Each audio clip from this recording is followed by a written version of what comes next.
Good evening and welcome to the January 15th, 2025 School Committee meeting. Please join us in the Pledge of Allegiance. I pledge allegiance to the flag of the United States of America and to the republic for which it stands, one nation, under God, indivisible, with liberty and justice for all. Thank you. Our first item of business is our Wilmington High School student representative, Shivangi. Thank you. I'm sorry? Roll Roll call? Do we note the? Sure. So Mike McCaldy is out and Jesse Fennell is out, in case you were wondering. Are you all set? Yeah. All right.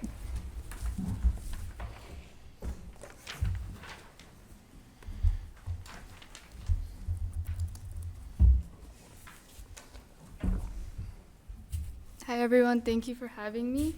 My name is Shivangi and I'm the student representative. On January 8th, Wilmington High School hosted an alumni panel featuring 6 graduates from the class of 2021. The alumni shared their experiences in college and the real world, offering valuable insight to students about life beyond high school. On January 13th, the peer mentors held a mid-year exam support session during Flex Block. The session had mentors share effective exam preparation methods and answered students' questions. Free fidgets were also given to students to help lessen stress during exam season. On January 15th and 16th, the Wilmington Memorial Library hosted midterm snacks and study session for Wilmington High School students. These sessions provided a quiet space along with snacks and study supplies to help students prepare for their mid-year exams. Wilmington High School has also opened its fitness room every Tuesday, Wednesday, and Thursday from 2:35 to 3:35 p.m. This initiative offers students a supervised and convenient space to engage in physical activity, including cardio, strength training, and endurance during workout. The Wilmington High School chapter of National Honor Society continues to offer free weekly 1-hour tutoring sessions for elementary, middle, and high school students needing academic support. NHS members are also available during Flex Block in the cafeteria to help students with their homework. The Wilmington High School indoor track and field team has celebrated remarkable achievements this month. Girls team members Kayla Walker, Kate McDonald, Lexi LeBlanc, and Avery King broke school records in the 4x200 relay, while Ashvin Baker and Martin Philosant also set new records. The Environmental Club has launched an initiative to combat the environmental impact of discarded shoes, as 200 to 300 million shoes end up in landfills each year. The club is encouraging the community to donate old sneakers, which will also be repurposed and donated. On January 26th, the Guardian University will host a session at the Wilmington High School. This informative event will focus on the effects of social media on anxiety among students in the Wilmington community. Looking ahead, Wilmington High School students will take their mid-year exams from January 16th to January 22nd. And additionally, there will be no school on January 20th due to Martin Luther King Jr. Day. Do you have any questions? Excellent. Thank you so much. Questions, Mr. Turner? First of all, thank you very much. And just for any high school students who might be watching, the library is hosting Snack and Study, the public library, on the Thursday and Friday of midterms. So you can head over there after your first midterms, grab a few snacks, and do some studying over there as well. So check out the library website for that. Awesome. Thank you. Any other questions or comments? No, sounds like an exciting time. Thank you so much. Thank you. Thanks, Shivangi. Yep. All right, our next item of business, we have a Performing Arts Department update. We've got some student representatives and Mr. Ferrara, welcome. Please join us. Thank you. You guys can come down now, or if you want to take this, so Ben, you are last, but feel free to take a seat. Hi, everyone. Hi. Thank you so much for having me tonight. For those of you who don't know me, my name's Mike Ferrara. I'm the Performing Arts Department liaison. I have a few updates for some colleagues who could not be here tonight, and some of my students are going to read my update, so it kind of works out. The first update I have is from Roxanne Marion from the Shawsheen School, and also Erin Ryan from the Woburn Street. Music classes have been going wonderfully so far this school year for grades 1 through 3. We work to become, quote, tuneful, beatful, and artful. Students sing, move, dance, chant, and play a variety of instruments during music class throughout the year. Students learn how to read, write, improvise, and compose using standard music notation. Students learn all about instrument families, the orchestra, various genres of music, composers, and play musical games. Students in grade 3 will begin learning how to play the soprano recorder later this month. At the Shawsheen, Mrs. Marion is piloting a new program for students in grades 2 and 3, Shawsheen Elementary Music Clubs, and this really has been pretty exciting this year. This before-school program is offered at no cost to families for the first time this year, with meetings on Friday mornings in the music room. Seasonal sessions include the practice of musical skills such as xylophone playing, drumming, dancing, recorder playing, and much more. We are very excited to have already begun making even more music together here at the Shawsheen, and students are really having a blast. Feedback from families and students and our principal have really been stellar, and we hope that this extracurricular activity will one day become a part of the Appendix C position, Elementary Music Club Advisor. Some upcoming dates for Shawsheen Music. Grade 1 informances, where students or parents are invited into the classroom to see what the students have been up to. Those are going to run January 28th through February 3rd. Grade 2, family folk dancing in the gymnasium, and these are all at the Shawsheen, is March 3rd through 7th. And finally, grade 3 interdisciplinary showcases in the gymnasium is on May 22nd. The next update I have to read is from Robin Barry from the North Intermediate and Alex Sennett from the West. Yesterday, on Tuesday, January 14th, the West Intermediate had their 5th grade concert. The North Intermediate 5th grade chorus is having their winter concert this Friday on January 17th. In March, the kindergartners at both the Wildwood and Betwell Early Childhood Centers and the 4th graders at the North and West Intermediate schools are having their informances. During each informant, families are invited to attend, participate in a regularly scheduled music class to see what students have been learning and what they've been singing. That, I think, is all you're going to hear from me tonight. So those are the elementary updates. Up next, we have high school junior, Olivia Saragosa, who's going to give an update on high school chorus and soundscape. Come on up. In fact, I can move now. Yeah, you can do all yours right now. Okay. So my first update is for Soundscape, which is Wilmington High School's a cappella group. Before Christmas break, we connected with the Senior Center and spent a Tuesday night driving around to senior citizens' homes in Wilmington to sing holiday songs and bring some cheer. We all had a blast and really enjoyed meeting and connecting with so many wonderful seniors, and we even got some gifts from the seniors, and it was a really special moment for us. We will also be competing in the quarterfinals of an international a cappella competition on February 1st. It is Wilmington's first time making it into this competition, and thanks to the hard work from our students and the support from our parents group. My second update is for the Wilmington High School Lamplighters Drama Guild, the Middle School Drama Club, and the 6th, 7th, and 8th grade chorus. The Wilmington High School Lamplighters Drama Guild put on the production of 6 Teen Edition on November 21st, 22nd, and 23rd, featuring 24 cast members and 16 crew members. We sold nearly 1,200 tickets, which is the most amount of tickets for a fall show in recent history. It was a huge hit, and without skipping a beat, the next show for the Lamplighters is Hadestown, Teen Edition, which starts rehearsals in February, with 31 cast members and 18 crew members, which is also the most number of students involved in the program in the last 7 years. The Wilmington Middle School Drama Club held workshops in the fall and auditions for Disney's Descendants the musical. With 93 middle school students participating in cast and crew and 16 high school supervisors and assistants, the show opens on January 20th and 31st at 6:30 and February 1st at 4 at the Wilmington High School Auditorium. Tickets are available at wpsk12.ludus.com, and we are trying to break our record of selling out the auditorium once, so please come to give the kids 3 sold-out shows. The Wilmington Middle School's 6th grade and 7th grade chorus had a combined concert on December 4th with over 140 students participating in the concert. The 8th grade chorus had a combined concert with the high school concert choir and soundscape on January 9th. The high school concert choir attended the BSO with the high school band and orchestra and also sang at the Senior Center in December along with soundscape. The 8th grade chorus will be performing at the Providence Bruins game on Saturday, January 18th. They are currently working on learning music for their May concert, which will feature songs from different areas around the world. The 6th, 7th, and 8th grade general music classes are wrapping up their first semester with learning songs on guitar and keyboard. 6th graders also learned about music from around the world and a theater unit, with one class going as far as to perform their own play and perform it for their friends. 7th grade learned about the history of popular music, and 8th grade also worked on music technology, learning how to write 12-bar blues and loops in ABA form through a variety of digital audio workstations. Students involved in the performing arts who are currently in grades 8 through 11 are also gearing up to go to London in spring 2026. We currently have 31 students signed up, and spots are still available for students to attend. And you can email Ms. Prindiville, Mrs. Andrade, or Ms. Perkins for any more information. That's it. Thanks, Olivia. You want us to trade spots with Julia?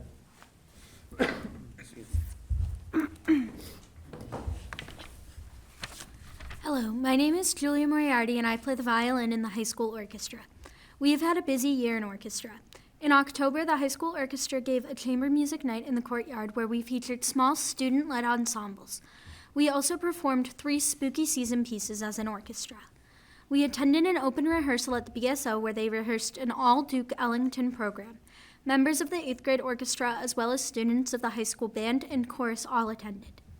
In December, we performed at the Festival of Trees and again at the Senior Center where we led a carol sing-along and played some holiday favorites. The 5th and 6th grade students had their winter concert on December 10th, and the students in grades 7 through 12 had their concert on December 5th. The music we played at our December concert was all focused around video games. In the spring semester, the elementary band and string students will attend a concert at the BSO. The 5th grade students will perform at an in-school concert in March, and we will have 2 concerts in the month of May. On Tuesday, May 6th, we will perform a concert featuring all strings and orchestra students in grades 4 through 12 for a night at the opera. And the elementary students will have a second concert on Tuesday, May 27th at the gazebo on the town commons. This year we have 6 graduating seniors, and we look forward to hearing them play at our annual scholarship fundraiser on Friday, March 21st. Thank you.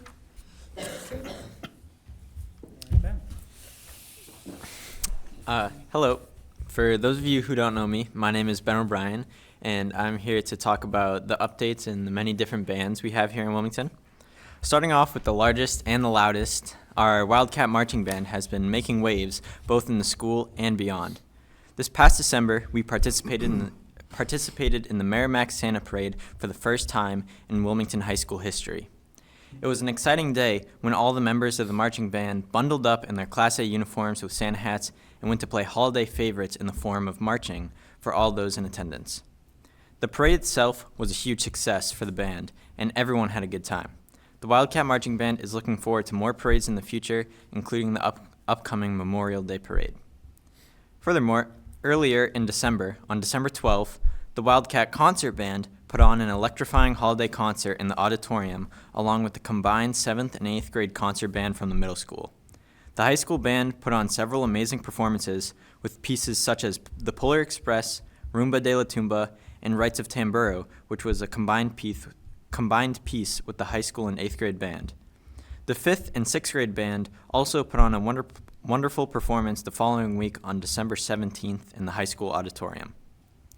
Currently, members of the Wildcat bands from 4th grade through 12th grade are all preparing pieces for the spring concert that will take place later this spring on May 8th in the high school gymnasium.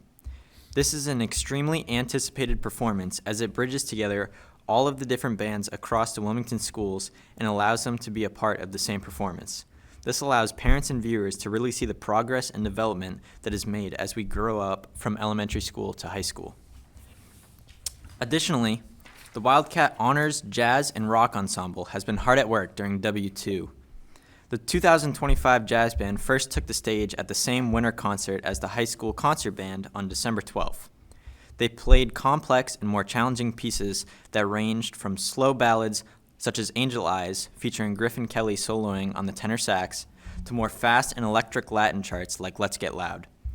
Since that performance, the Honors Jazz Band has been working on a plethora of new pieces in preparation for the indoor Jazz Jubilee concert coming up on April 10th, as well as the outdoor Pops concert on May 22nd. Over at the middle school, the Junior Jazz Band just recently started up their rehearsals this past December and are preparing for the exciting Jazz Jubilee concert along with the high school. Auditions to be accepted into next year's High School Honors Jazz Ensemble are also being held later this March in order to determine the few individuals who get to be a part of the group in the 2025 to 2026 school year. The Wildcat Pep Band has also been gaining momentum in recent weeks. The student-run group has made several appearances at high school basketball and hockey games and hopes to continue their performances tomorrow at the Wildcat hockey game at Breakaway Ice Center. More upcoming events include the high school band ski trip. In recent years, this has become a Wilmington tradition where every year the band members take a bus up to Pat's Peak in New Hampshire and spend a weekend together skiing, or trying to skiing, if you're me. All of the band members participating are eager to go on this trip and hit the slopes together later this year, leaving on February 7th. And some of the most exciting band news, next year's 8th grade sub-freshmen will be selected sometime next month, where they get to go to all high school marching band events, including band camp at Camp Nokomis. Lastly, I want to speak about our beloved beginner bands at the West and North Intermediate schools. They had a wonderful start to the school year. There are over 90 beginner band students registered and 61 members of the combined advanced band. Our advanced band, which consists of second-year students in the elementary school, just had their first concert of the year, where 30 students were given the opportunity to perform awesome solos as well as 3 large group pieces. The students are looking forward to our upcoming performances, and we are very grateful for all of the support from the school committee and the town of Wilmington. That's awesome. Thank you so much. Thank you again.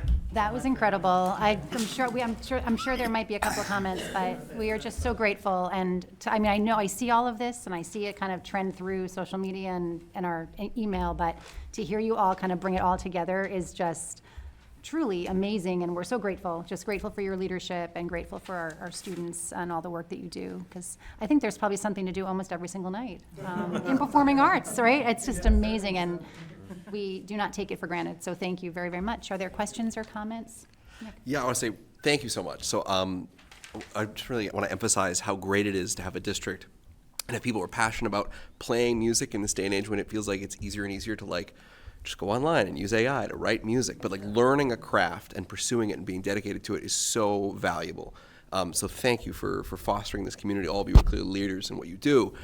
However, as having been in a cappella, I do want to know what song you're working on for the competition. If you could, is it can you share that, or is it proprietary? Or is it? So we're doing 3 songs. We're doing Gravity by Sarah Bareilles. We're doing Finesse, which I think is Bruno Mars. And we're doing Tears of Gold. Ooh, Nice. that should be awesome. I'm really excited. I'm missing my a cappella days. Anyway, thank you very much. Yeah, right. Yeah. Thank you. Other questions or comments? I was just going to echo everything that other people have said. Having, with my kids, having already gone through the schools, and knowing, my son in particular, he's continuing to play in college. And so, that wouldn't have happened without everything that Wilmington has done for him. And it's, so for him it was music, but I know the performing arts have been such a great avenue for so many kids. In so many different types of students as well. It's not just one type. So, I appreciate the work you guys do. Thanks, Jay. Yeah, no, so thank you very much. I'm still reminded of the trip we did a couple years back to Palmer for the competition, the adjudication of the different band, chorus, and strings groups, and how impressed, basically the year after COVID, the judges were with the still vigorous program that Wilmington had, where even the visual of it was they set up the risers. Our chorus started to walk on and filled the risers and was just spilling off the side of the risers because they hadn't anticipated anyone bringing that many students. And so that was a sign, such a great visual and a great event. But then just to see the volume of it and the diversity of it, the jazz band and the a cappella are phenomenal, but it does go all the way to the first and second and third grades, and you can see the progression. And it is really impressive, and it's a testament to the teachers, but it's also a testament to the enjoyment the students are getting out of it. And so it's fantastic on all levels. Thank you. Thank you. Mr. Ragsdale, sorry. So I also happen to have an a cappella past, which makes me think that we might have to form an a cappella subcommittee of the school committee. I do as well. Yeah, I do. I don't know. I'm just saying. We could. Yeah. How has this not come up yet? What is going on? Yeah, well, We're on this side of the table. But that's not really the reason I wanted to make a comment. Just seemed worth mentioning. This has been something that I think is so special about Wilmington as a district, that we have just this just overwhelming and amazing commitment to music and to the arts. And I think it has always been a tremendous strength of this district, right up through from the elementary right up to high school. And such fantastic opportunities for our students, and reason to really be proud of the work we do in our school system. So every time I hear one of these, I mean, even knowing what it all is, it's just overwhelming. Once it's all just laid out in front of you, just like, God, wow, we really do have a lot of music and performing arts going on. So it's fantastic. We're grateful, and thank you for being here. I know you're all, and Ms. Prindiville's here in the audience. I mean, it's just so much is going on every single night in this district, and so I thank you for taking the time out to be here, and all of you, thank you for sharing with us all that we have to be so proud of. We're just so excited to hear the updates and to know what we're approving when we approve it. So it's good. It's good stuff. Anything else you wanted to share? I think that's everything. Did you want to say anything? I'm sorry. No, it's all been You said it said. all. It's all been said. It's all been said. No. I provide the baritone, the drum, the percussion. So.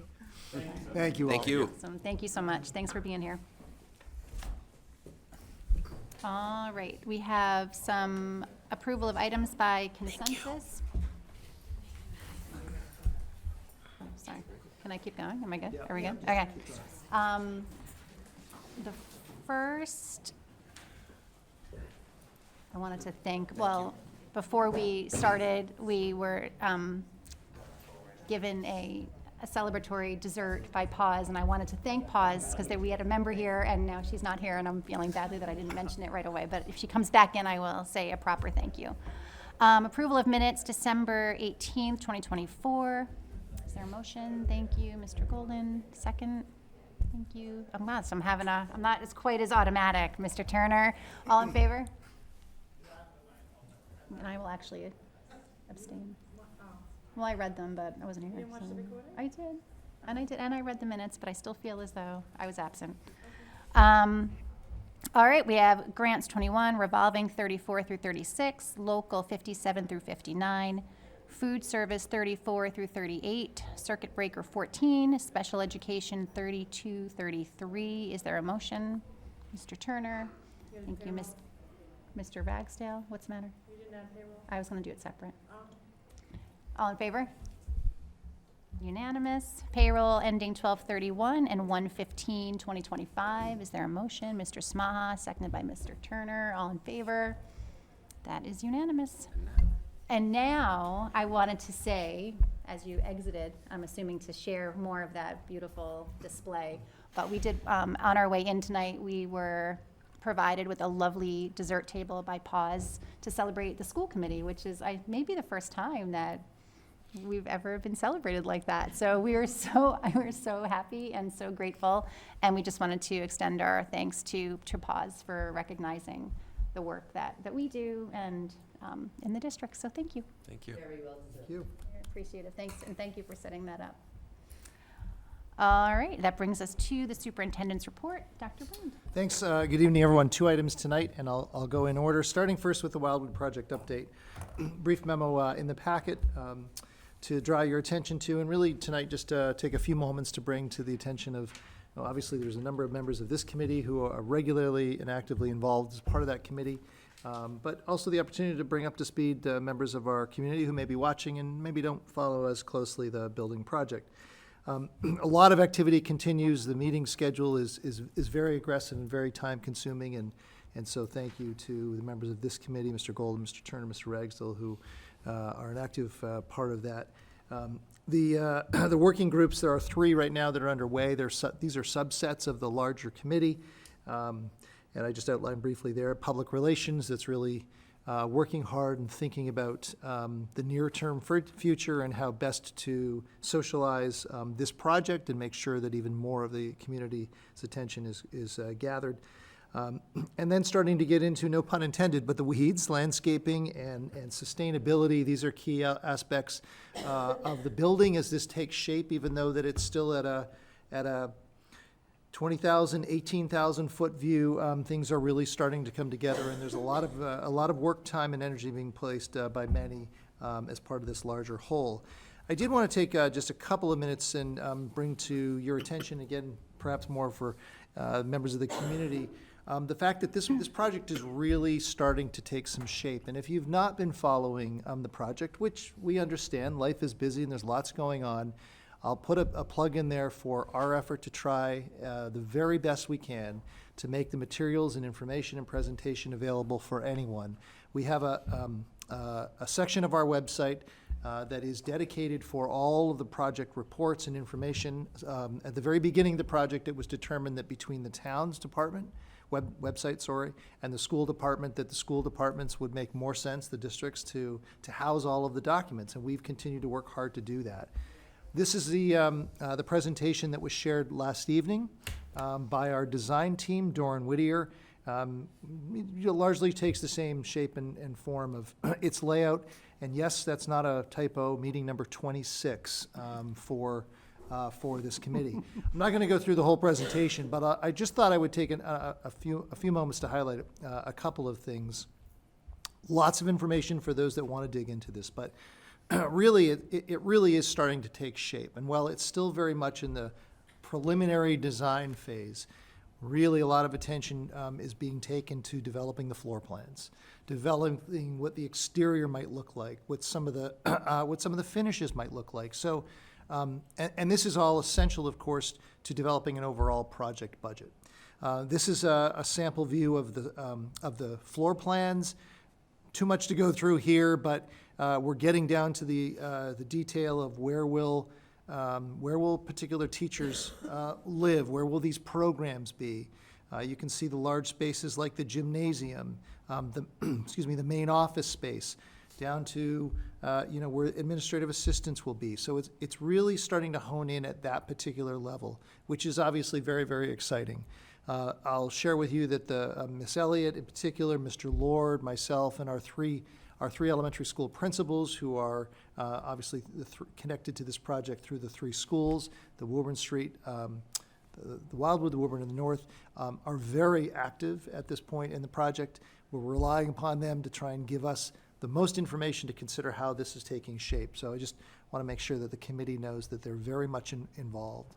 And so some sampling floor plans, health class, where's technology, where's art going to be? That is the place that we're at right now in the project development. The, the aesthetic piece, again, this goes to design, it goes to cost, of course. And so our design team, Doran Whittier, who we're so fortunate, I think they're doing just a great job continuing their terrific work here in the community of Wilmington. As a reminder, they were involved in the high school project where we sit. They've been taking the committee over the last couple of meetings, trying to get a sense, sort of the pulse, what's on people's minds in terms of the hopes and dreams, ambitions for what this building looks like. And so there's some imagery that they have, they have sort of loosely termed protocol, if you will, of a whole host of different images, project boards around, and what do people like, literally, thumbs up, thumbs down, stickers, green, red stickers. It's a process that they go through. They know how to do this work, and I think they're doing it very well to try and tease out from the 22 members of the building committee, representing stakeholders throughout the community, what do people like? What's the vision that's taking shape? Again, this is very early on, but it's starting to hone in on the interior finishes. There were dozens and dozens of samples from other school projects that they shared with us, and sort of whittling it down to this look of possibilities for the interior. Natural wood, lots of natural light, and so on. And so these are some of the themes. These are obviously images from other schools. This doesn't mean that this is what this school will look like, but it likely is to include elements of this as they continue their design work. So really exciting to take shape. And some other images that we went through. The ones that are is the term ghosted out, those are were a little bit less favorable in terms of the overall responses, and those that are more prominent are emerging as of what people seem to be interested in. And again, the folks who are part of this committee. The exterior, come back to that in a second, the exterior images are further below here in the slide deck, but the same process, and what they're gathering based upon the input and the feedback from members of the committee is natural light, natural materials, largely speaking, masonry is the exterior source of construction, a whole host of other different images, and the similar process. These are very early renderings of the project, but it just gives you a sense of where they're going as designers based upon the size of the building, based upon what they're hearing from the committee, and trying to take that feedback and develop what the possible look and feel will be of the school. So there's a lot here for sure, but there's a lot happening on this project, and I think it's great for those that are interested in it. If you want to follow it along, our meetings are recorded, and it's really it's exciting. The last piece I'll share with you that they've come up with that I think is quite interesting. They're really looking to try and anchor this in something that's meaningful for Wilmington and giving a story to the building, and they came up with a piece of Wilmington history, and that is the Baldwin apple. And so they've latched on to this as perhaps a meaningful connection for Wilmington history, and how can that be representative of this new facility as a whole. So lots of work, and I don't know if Nick or David or Stephen want to add anything more, but just to give you a sense of the things that are happening. And I'll just share with the last part of the memo, project schedule. We are heading towards April 24th, which is the submission deadline for the MSBA for the next major deliverable for the project. And I will also say that since this memo was finalized and distributed to you, we learned yesterday that the select board voted on Monday evening for when the special town meeting will be in September. That date is September the 13th with a ballot box, on Tuesday, September the 16th. So we'll be sure to socialize those dates, but that's really hot off the press as of earlier this week with the select board. So thank them for taking that action, and I think this will really help in the overall trajectory of the project. Next steps that are happening, we're at a place in time where obviously we know that we have to get all of this together, both for April 24th and then September, when that important vote will happen. And so really kicking into gear for outreach with school community groups, townwide groups, staff, helping inform them and their understanding of the project.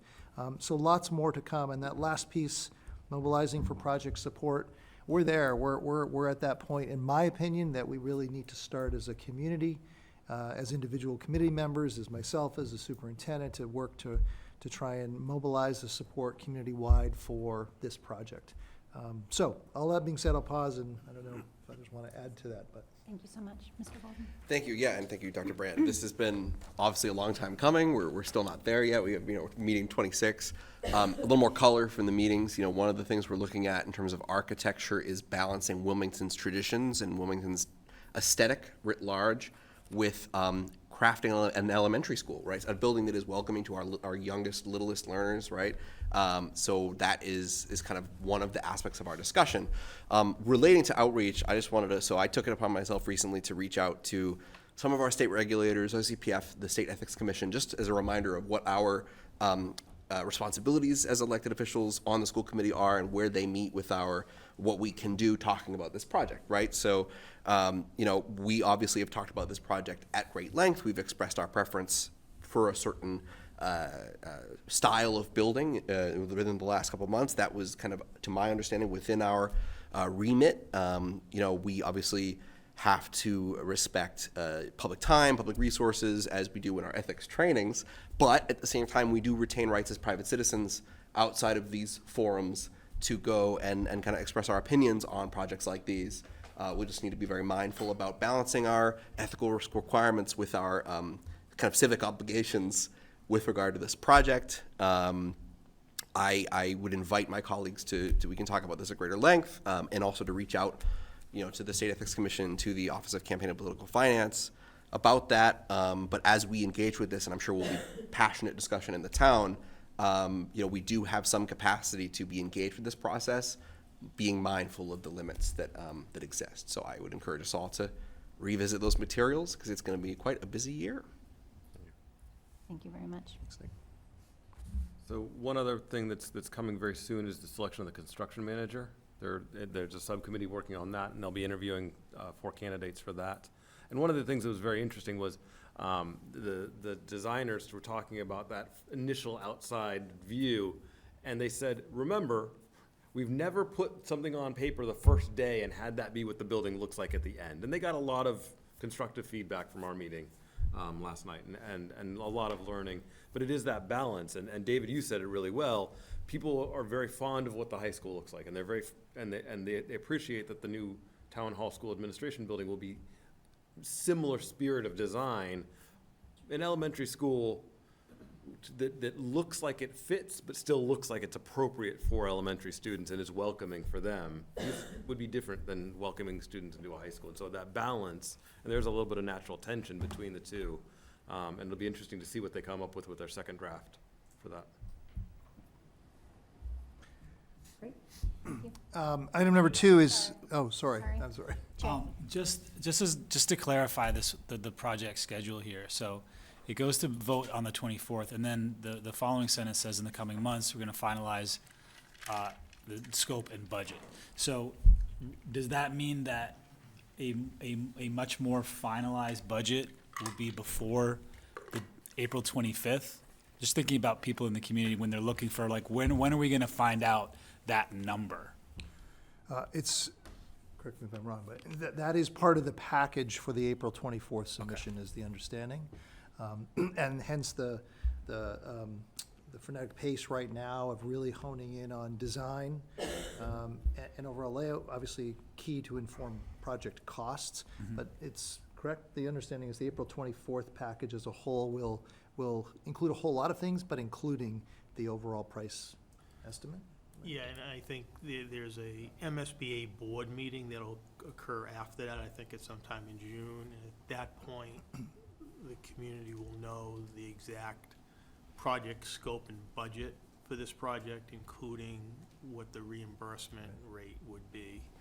It'll be known prior to town meeting in the ballot box. But I think in April we'll have a number, but it's not the number until the MSBA has their board meeting, and I believe it's early June for that. So we don't know, so we might have a good idea of the number, but we won't know the reimbursement rate, so it's not necessarily Yeah, they have to bless it and Yeah, give it what it is, gotcha. so. Okay. But there will be a good amount of time, albeit it is over the summer and leading into September, in which the overall project cost and the reimbursement rate and the impact on local taxation will all be calculated and will be part of the project average, so. Okay. Once we get the construction manager on board, then the cost estimating process really kicks into high gear, because that's exactly, like, everything is about hitting that April, I think it's 24th or 25th deadline, and being able to get our cost estimates in. So, you know, we'll have a pretty good idea what numbers we're looking at by the time we make that submission near the end of April. It won't be official till June, but, you know, at that point, we'll pretty much know. Okay, thank you. Thank you. Second item is school choice working group. As members of the committee know, one of the annual actions that you need to take, and all school committees need to take throughout the Commonwealth, is to vote on whether or not, as a district, we participate in the school choice program or not. It's an annual requirement as a school committee, and you've fulfilled that each year. Obviously, in recent past years, we've had some more conversation around that, around school choice around the table, and, you know, is this something that, as a district, although we have not participated in school choice, we may wish to consider going forward. And so, as outlined in the memo, trying to be ahead of when the time period in which will be, in which, as a committee, you'd be asked to take that vote. Typically, it's in the spring. There's not, to my knowledge, a hard and fast date by which you have as a committee to take this vote, but typically it's in the spring. My thought here, though, is to approach this a little bit differently in the past. In the past, I've come forward, you know, in my capacity as superintendent, to share with you what the recommendation is from our vantage point. But I think at this point, I'd welcome, if there's interest, and I know everyone's busy, so I do recognize that, but at least I thought I would extend an invitation if there's a member of the committee or members who may wish to partner with myself and Paul, and you see a couple of school administrators who've volunteered. I reached out to our team, and there were a few interested to sort of sit and take a deeper dive look at the enrollment numbers, the enrollment projections across grade levels, to really get a collective sense of what the current patterns look like and what the forecasts look like. And I think with these folks at the table, it would be helpful to kind of unpack those. So a little bit of a different approach here. You can certainly think about it if you'd like. My suggestion is not that this be a subcommittee of the committee, unless there's a will to have that. That wasn't the thought. And you see the projected timeline. I truly don't think this will take an awful lot of meeting time. I think that with the enrollment numbers sort of laid out, it'll be it should be fairly quick in and out, perhaps 2-3 meetings at the most, I think, to get a sense of this. So if anyone's interested, please let me know, or if you might be interested tonight, that's great too. But, okay. Thank you very much. Can I go first? Yeah, please. I'm very interested, only because I feel like this has been on and few of us have said, but wait, we want to hear more, and so I would really like to be a part of that, just so I have a deeper understanding. But now you can go, Stephen. Well, that was unfortunate. I was going to volunteer the two people who aren't here. Sorry. More seriously, conceptually, school choice and having a variety of students join our district and what that could add to the district has always been really appealing. I've always really struggled with the financial side of it. Yeah. So I do want that to be a consideration. Last we've heard from the state side, there hasn't been a movement in the number they allow for reimbursement in a decade, 15 years, a very long period of time. And so it seems odd that doesn't float and rise as everything else does. So I do want that to be part of the consideration. Obviously, the educational benefits can outweigh, but it's an important consideration, for sure. Any other comments? Just quickly, that I'm glad we're doing this, because I agree Yes. that we've always come to the school choice vote and just felt like, ooh, I don't know if there's something here, but we don't really have the time or at that point the ability to look into it a little bit, a little deeper. So I'm glad that we're doing this in January when we do have the time, and when we finally do take the school choice vote. I'm hoping that this year we'll actually really feel like, all right, we've done our homework, and we feel kind of good about whatever decision that we end up making, and it's not just because everything's up in the air and it's easier just to say no. If we, whichever way we go, hopefully it'll be out of knowledge and not ignorance. Well said, thank you. Decision has to be made before June, because the vote, Yeah. the recommendation has to be submitted by June. Yeah, June 1st is the June 1st, I think, yep. deadline for. We have one volunteer, thank you. Anyone else Bryson, interested? If there's anyone else, and you can think about it and think not about put it. you on the spot. So. Some of you have a lot of meetings, so I'm feeling a little bit like I'm not quite as Yeah. pressured, so Thank you. I might be, I'm not going to commit, but I might be interested. might be interested, all right. Because it's definitely, It's an important topic, and to Yeah. David's point, every time we get to June or late spring, it's always, I wish we hadn't, so this is the chance to do it, and so, yeah, I agree with you. Thank you. All right, is that it? That's it. All right, excellent. Public comment, there was no public comment that we received or sign up, but would anyone like to make a public comment? Okay. We shall move on then to new business. The first item under new business is the Wilmington High School Program of Studies. This is our first read, and Mr. Genrin is here to walk us through that. Hi, welcome. Hello, everyone. Hello. Time I wish I was 14 every year when I get to look at the program of studies. All right, hello, everyone. Before I begin, big shout out to Pause. The snacks and treats were great pre-meeting. I'm extra energized now, so look out. So each year, following collaboration with curriculum team leaders, liaisons, assistant principals, and relevant staff members, WHS presents the changes we'd like to see made to the programs and courses to be included in the program of studies for the next school year. The proposed changes this year reflect priorities associated with School Improvement Plan Goal Number 2, expand student access and choice through adjustments to the school schedule and the program of studies. Notably, grade 9 students gain access to 7 additional electives in English, Science Tech, and Social Studies. The proposed changes reflect strategic adjustments for what will be the second year in our new WHS schedule, which includes an additional elective block for all students. Feedback on the new WHS schedule has been positive overall based on recent survey results, and those results are included in the packet. While last year's changes targeted inconsistencies across departments, a few remaining inconsistencies are addressed in this year's proposed changes. This includes an adjustment to course prerequisite information, where various grade thresholds that existed in the past have been replaced by successful completion of the preceding course, largely with recommendation of the preceding teacher.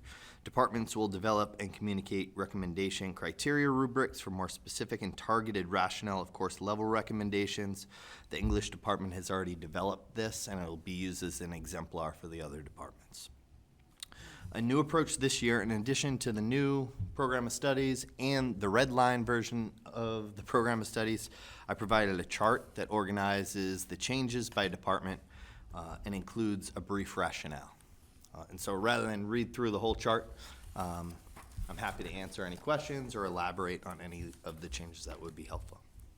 Excellent, thank you so much, and thank you for the chart, because I found that to be very helpful. Are there any questions or comments you'd like to make? Mr. Golden? Thank you. So, and thank you for coming, Mr. Didgeon. So I guess my first kind of thing I'm looking at this, it's not really a change, but I'm just wondering, like, AP French, is it a lack of desire for having an AP French course, or what's the story there? So it's primarily a lack of students. Right, that's right, that's what I meant. From overall, I don't know if I have those numbers easy in a tab, but the number of overall students in our French and Italian program is very low. So from level 1 to level 5, or including AP, we're talking like 40 to 60 students, and that ebbs and flows throughout the years. So there just aren't enough students to put 12 or 15 or 20 to put a class together. Cool.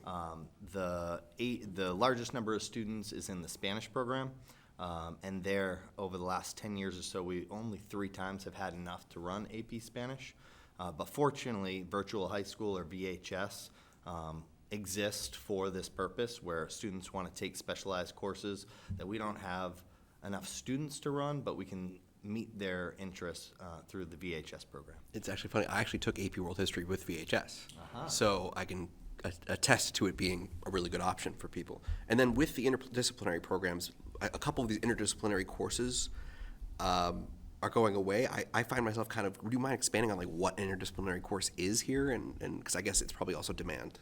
Yep. So when students enrolled in the course, it meant that they were simultaneously enrolling in interdisciplinary English and interdisciplinary social studies. So the same cohort of students were in both classes. And I think at the time the thinking was like to think big about units and projects and really make it like extensive project-based learning, where instead of having like 2 separate curriculums going, it's one overarching curriculum with a lot of time to dive in and do really deep work. Cool. I think the vision for that, for a variety of reasons, it didn't totally pan out that way. And so it turned into a pattern of recruiting students really hard to fill a section, and students not, organically like finding attraction or interest or value in that model. Whether it's because it's currently placed in grade 10, is that a factor? Should we explore interdisciplinary in other grades, perhaps? Is it related to most of the departments becoming interdisciplinary just because that's where teaching and learning has gone? Perhaps. But as we expand the program of studies, we also need to prune the program of studies, and so that was identified by both English and social studies as one area. Yeah, it makes sense. And just to close my comments, I will say I went to a private Catholic school.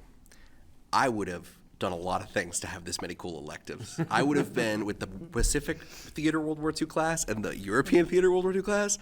Tank nerd high school me would have been losing my mind. So I'm really glad we're adding a journalism class. Journalism is so important, and it's going so underserved, and like the pipeline of diverse journalists is also being underserved. So I love what's going on here.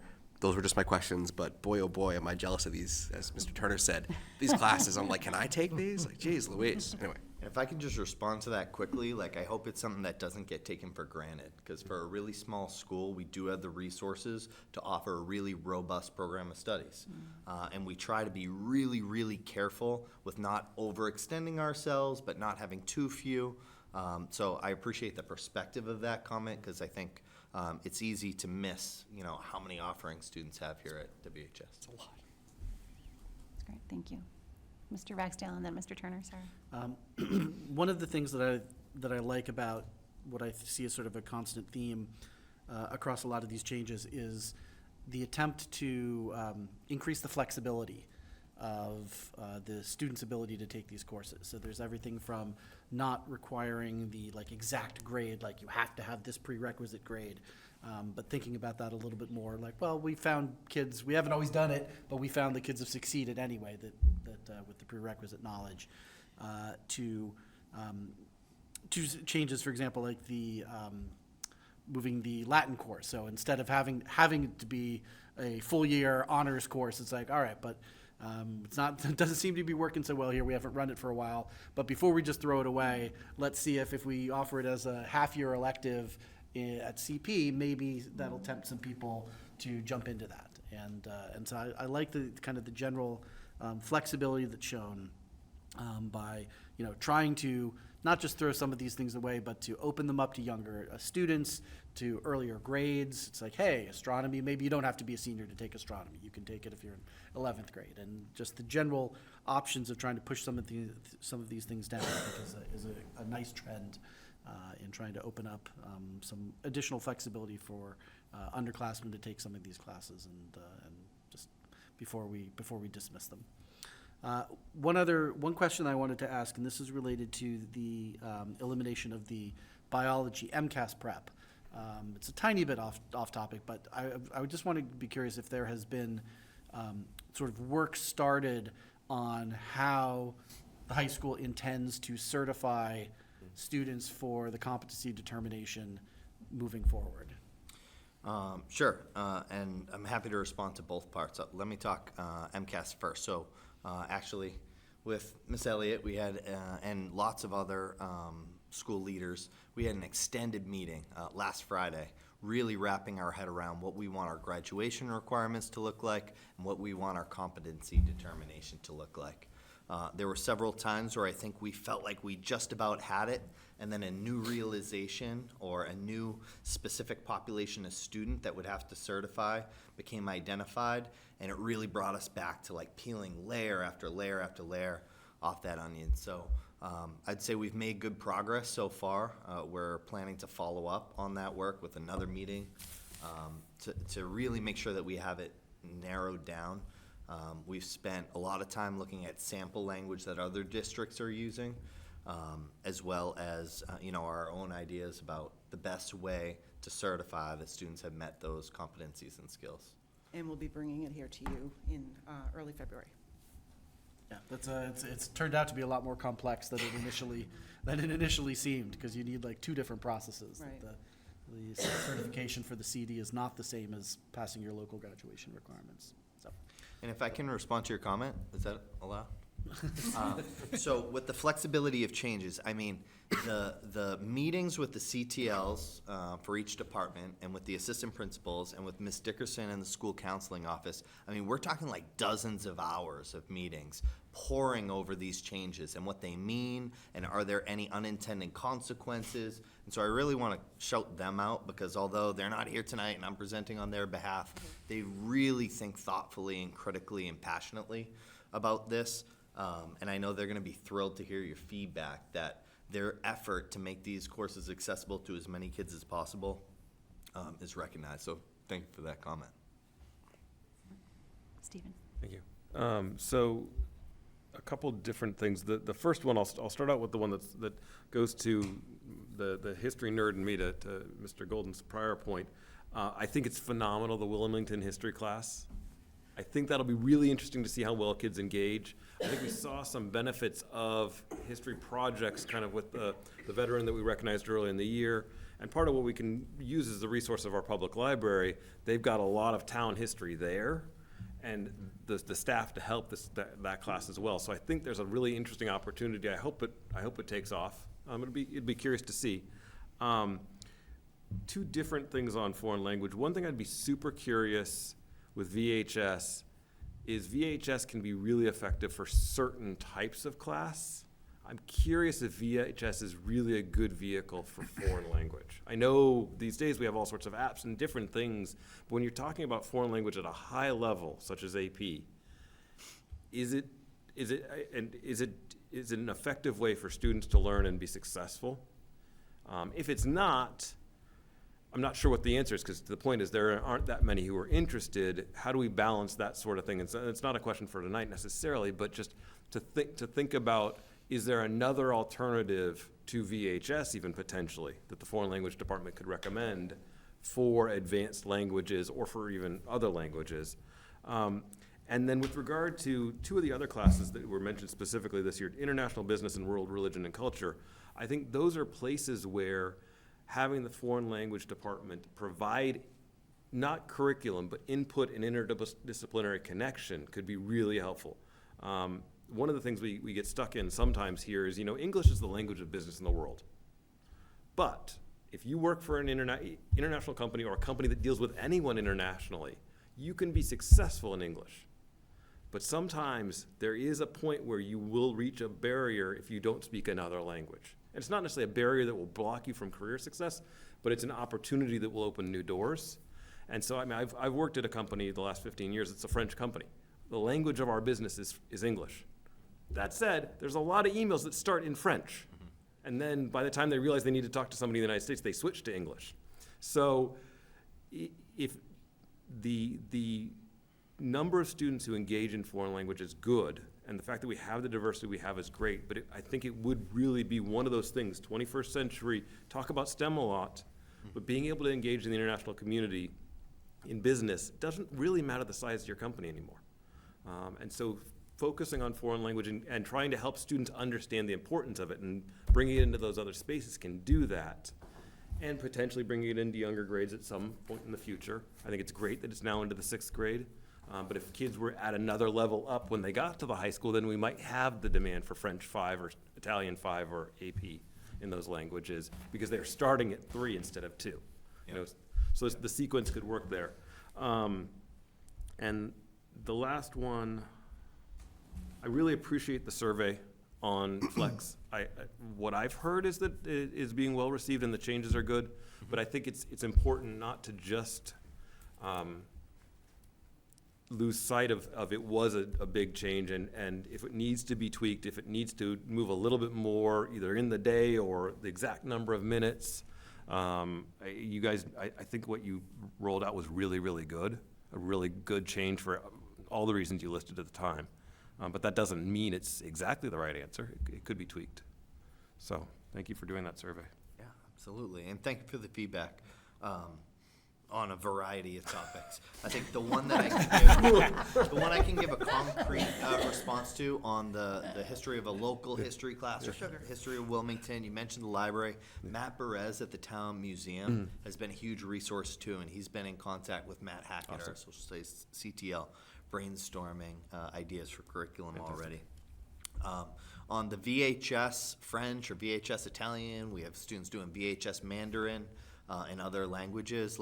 Not ideal, but better than not offering it. But in a recent conversation with Ms. Dickerson, she pointed out that there are, maybe half the students who start a VHS AP language don't finish it because of the unique demands of VHS. So that's by no means a perfect solution, and one we can continue to brainstorm, similar to the interdisciplinary world language ideas. That's great. Okay. Thank you. I actually realized I had read the survey results, and I forgot that was part of this presentation. So I did have a question about that. The students reporting a significant, there's a gap between the staff's perception of homework amounts with the new schedule and the students' perception of that. I'm just wondering what that might be caused by in your interpretation. So I think there's a couple of forces at play at the same time. I think it's important to remember that we, at the same time as changing the schedule, implemented a course level expectations chart as part of our effort to make sure that all levels, college prep, honors, and AP, were similar in challenging students. We had some anecdotal and I think data-driven observations that there were gaps in students being challenged in all 3 levels. I I think the gap was probably the most inconsistent in the honors program, where there were honors classes, maybe not having the types of assignments or homework or skill work that you might expect in an honors classroom, and that chart helped reestablish the expectations. It certainly resulted in homework increasing with significant guardrails for all students. So I do think that when the students are saying they have more homework, they have more homework. Is it specifically the schedule? Well, it's not the schedule. They do carry an extra class. We focused on that extra class being an elective class. We specified in the course expectations chart that an elective class may assign much less homework, for that to be kind of an interest-driven, not as academically heavy experience. Some students, didn't follow kind of like that. Make it an elective, make it fun, make it interest-based, and did select more challenging courses or added an AP course. We had an extra layer of guardrails in having the school counselors meet with them. We implemented a waiver process to take more than a certain number of AP classes. So I think as a result, both of expectations increasing in the high school, but also students carrying an extra class, I do think they have more homework than the previous year. I think the question asks about the schedule, but if I'm a student, I want someone to know I have more homework. Whether it says it's because of the schedule or not, I'm gonna say, yes, I have experienced increased homework. But I think we'll study both contributors. And if I had to guess, the teachers would say, well, I'm not assigning more homework because of the schedule, so therefore, I think that accounts for the gap. Thank you, and it's so great to hear that there are these guardrails, because like that, it's like thinking ahead in a really prudent way, because there are those students who will be like, oh, an opportunity to keep burnishing my resume and keep like burnishing my college app credentials, like let's do it, and they'll just run themselves into the ground. So that's great, thank you. That's great. I just have a couple of quick comments. One, I just think you're doing a tremendous job, and we are really just thrilled and grateful, so thank you. There's so much happening here, and it's so clear year by year, like all the changes that you're making, and those of us who have kids here or not, I think we can all see the great work that's happening. Love the Google certification. I think that's great. I've been trying to get our university to do that. I'm like, people want that, they want that, so it's like you're responding to what they're asking you for, and I'm psyched to see that. The interdisciplinary piece, I understand exactly what you're saying. I do wish that there were this, as a teacher and a parent, there's always like, well, in this class I do this, and in this class I do this, and I'm always like, oh, but it's a writing assignment, and it would be great if you could get that support with this particular assignment by those who teach writing. And so I get it in here, but I just wish that there were a way to kind of keep that spirit alive. And are we saying that there really is this interdisciplinary approach where students know, if I'm doing this essay and I'm having a hard time with my lead or my ending, here's who I want to go to. Maybe that's not this particular class. I have to do the essay, I have to do writing assignments for all these classes, but when I need that extra writing support, where do I go to get that? And I feel like that interdisciplinary was meant to probably do some of that. Like, we're gonna do a shared project and you're gonna get the history content here, but then you're gonna get the real, like, how to write this here. And I don't wanna lose that, although I understand the rationale completely, but I just was, when I saw that, I was like, oh. And then finally, the history of Wilmington, which I asked you about when you came in, I was like, interesting, I'm intrigued by this, and also curious to know like what sort of a stance it will take. I think it could be really neat, like if there is this equity stance to it, and sort of like really whose land are we standing on and all those pieces. And so I'm excited to see how this comes about, and I think it's great to have a class where students can get right out there. This is their home, and for them to like be able to explore these things, it makes it so much more real, I think, and just incredibly, like, really gonna be, I think it's gonna be an interesting class, and I think it's actually gonna be pretty successful. So I'm excited to see what happens. So so thank you to you, and obviously all of your teachers and your teacher leaders for helping to really guide this work. And it's never just like, no, things are fine, we're good, right? It's always like, nope, we're doing more changes, so it's exciting. So thank you. I appreciate that. And I should also thank Melissa Scholastico, the admin assistant in my office. She takes in all the proposed changes, maintains the red line version and the final version and the Canva chart that's in the career clusters. You know, so in addition to the people I thanked before, really couldn't do it without her. Very good. Excellent. What she said. I think we're good. Thank you. All right, thank you so much. Well That's done. right. Thank you I so feel like we should much. applaud or something. That's so bizarre. Take a Roll cannoli. cats. Roll cats. Roll cats. No more sugar for you. Item B, FY25 Financial Report. Is that you? It's me. Thank you. In your packet is just a financial report as of December 23rd for FY25.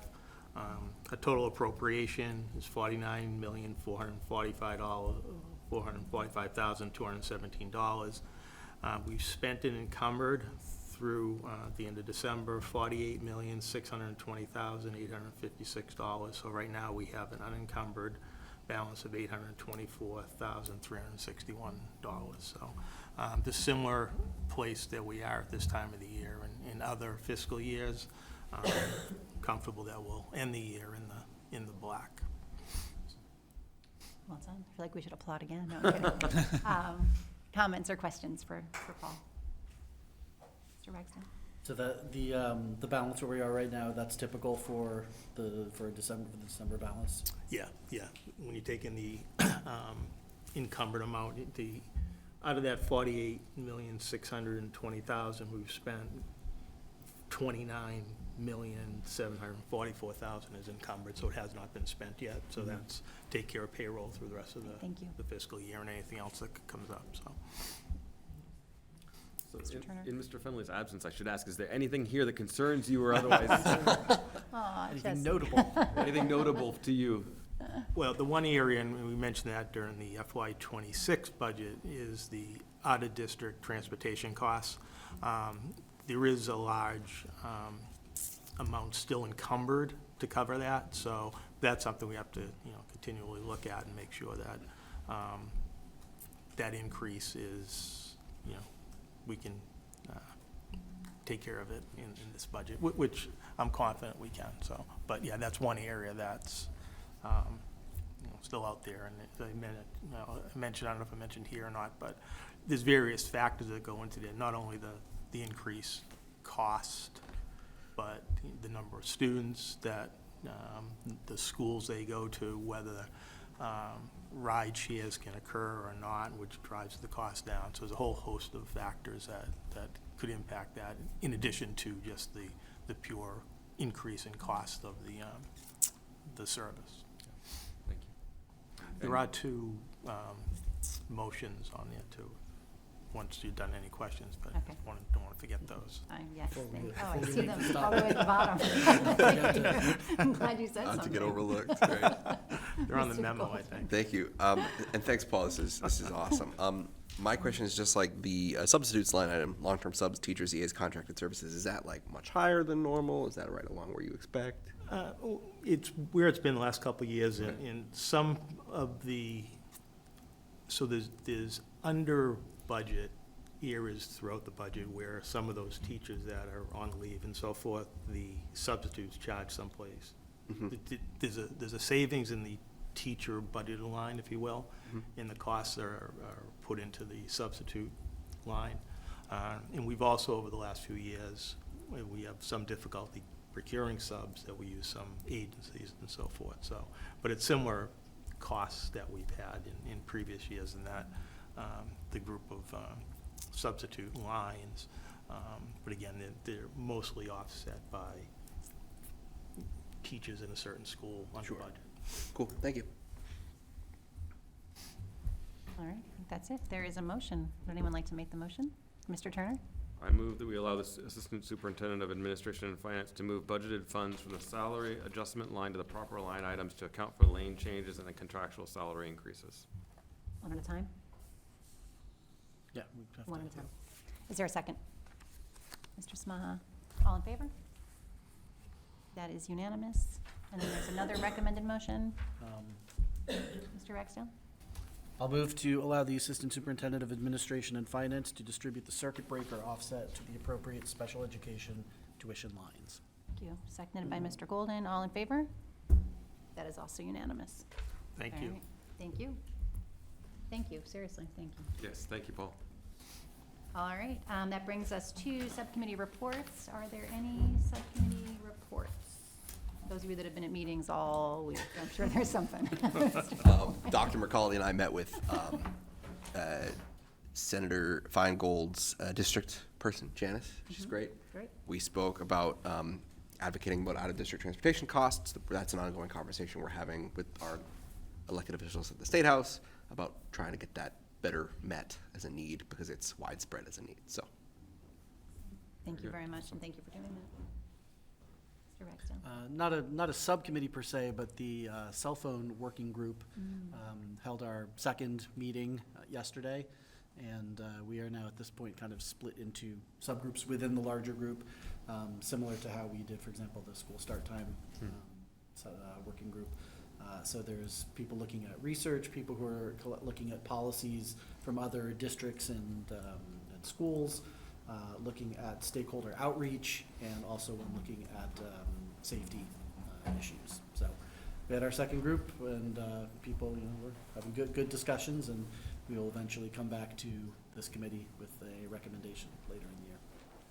That's great. Oh, sorry, go ahead. I just want to mention one thing before Lauren leaves. Lauren's the one who pulled all this information together and does the analysis and so forth, so. thank you. Thank you, Lauren. And thank you for being here. Stop by the table in the hallway, please. Thank you very much. Sorry. That's it. David, how many people are on the committee? Oh, I think we probably have about, I want to say like maybe 18. I was going to say, if it's not 20, it's pretty close. Yeah. Something like that. We had, unfortunately, we weren't able to have any of our student members join us yesterday. We had them at the first meeting. I don't think any of them were able to join the second for the second one, and we did have a few people who had to drop off since the very first meeting. But we still have good groups, and I think that we're definitely in the in the stakeholder outreach subcommittee, of which are subpart that I work on. We're definitely going to be sure that we have student input on this. Excellent. Thank you so much. Any other subcommittee reports? Nothing? No? All right. Correspondence? None this evening. All right. Future school committee dates and other notable items. Next week, we have another school committee meeting. So it won't be too long till we're all together again. The 29th is the Wildwood School Building Committee meeting. That is hybrid at North Intermediate School at 7. And then on the 30th, the Wilmington Middle School Drama Club opens with Descendants the Musical, and that is here in the high school, correct? Yes. Right. Excellent. We're excited about that. And then you heard about the many, many other events that are happening, so be sure to check the calendar. And yes, Mr. Golden, you have something else? The Wilmington High School Environmental Club's sneaker recycling fundraiser, so bring your sneakers, runs from January 6th to January 30th. Bring in any new, old, or gently used gym sneakers. Boxes are located near the main entrance and the event entrance. You can contact alexandra.erler at wpsk12.com. That's Alexandra, ALEXANDRA.ERLER. Or Srileza Malajosiula at WPSK12.com. That's SRILASYA.MALLAJOSYULA with any questions. So bring in your shoes. I have shoes I'll probably bring. Well done. I'm going to pass all flyers to you. I'm going to pass that on to the chair. Right. That you should be the flyer. I can be the committee jester. I can just read all the stuff. Great. Thank you for that. We appreciate it. Ms. Elliott. Just one addition, on January 30th is the elementary literacy night for families, pre-K to 5 at the middle school at 6 p.m. Last year, you might recall, it was pajamas. Everybody came in their PJs for it. This year, it's a superhero theme, so there'll be capes. So it's a really fun night. We had a great turnout last year. So it's in all of the principal newsletters at the elementary grade levels, as well as the district memo. So registration is in all of those SMORE newsletters. Fantastic. Thank you. And then again, one more thank you to Pause for supplying delicious desserts tonight and for celebrating and appreciating the school committee. So once again, thank you for that. And if there's nothing else, motion to adjourn. So Mr. moved. Fulton? Second, Mr. Ragsdale, all in favor? That is unanimous. Good night, thank you. Thank you. Good night, everyone.